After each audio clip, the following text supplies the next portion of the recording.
темницата.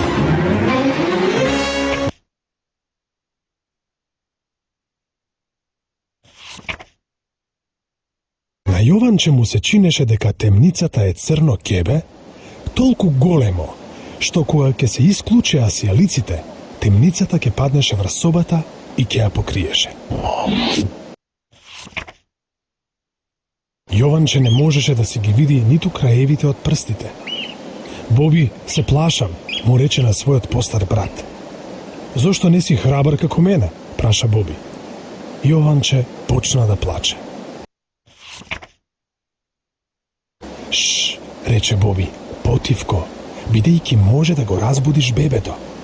И ако Ане стане, мама ќе треба да ја лула цела ноќ. Но Јованче продолжи да плаче.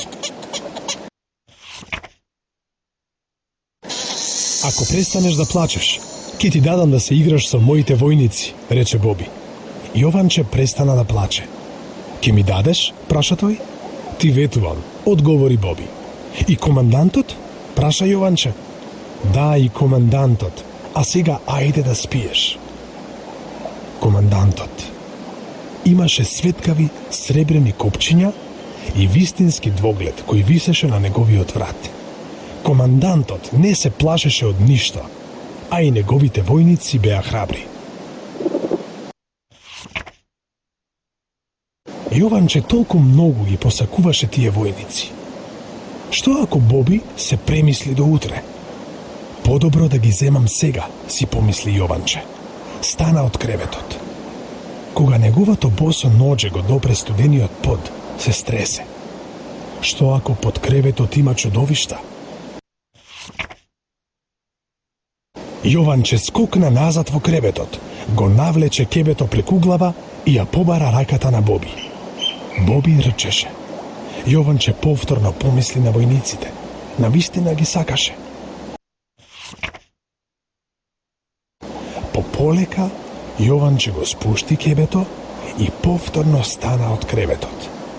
1 чекор, 2 чекора, 3, помина покрај страшната врата од шкафот. Јованче почувствува дека нешто го зграпчува. Чудовиште во столот на Боби. Јованче се сврте готов да се стрча кон креветот. Наеднаш слушна нечии плач. Неговата сестричка Ане плачеше. Шш, прошепоте Јованче, но Ане продолжи да плаче. Мора да бидам храбар, си рече Јованче. Направи 1 чекор, 2 чекора, 3, 1 чекор, 2 чекора, 3. Јованче стигна до креветот на Ане. Цуцлата ти паднала од устата, прошепоте тој. Пополека Јованче ја стави цуцлата на Ане и ги избриша солзите од нејзиното лице. Таа престана да плаче. Јованче ја покри со кебенцето. Сакаше и да ја бакне, но оградата од креветчето беше превисока. Јованче се чувствуваше се похрабар и похрабар. Ги виде командантот и војниците на полицата со книги. Внимателно, Јованче ја крена раката и го зеде командантот. Ременот и еполетите на командантот сјаеа. Јованче цврсто го стисна командантот во раката. Сите војници, како да го гледаа Јованче со огромна почит. На спиење, војско, им нареди Јованче. Додека се враќаше кон креветот, Јованче го врати на место столот на Боби. На него веќе немаше чудовиште, само еден куп алишта.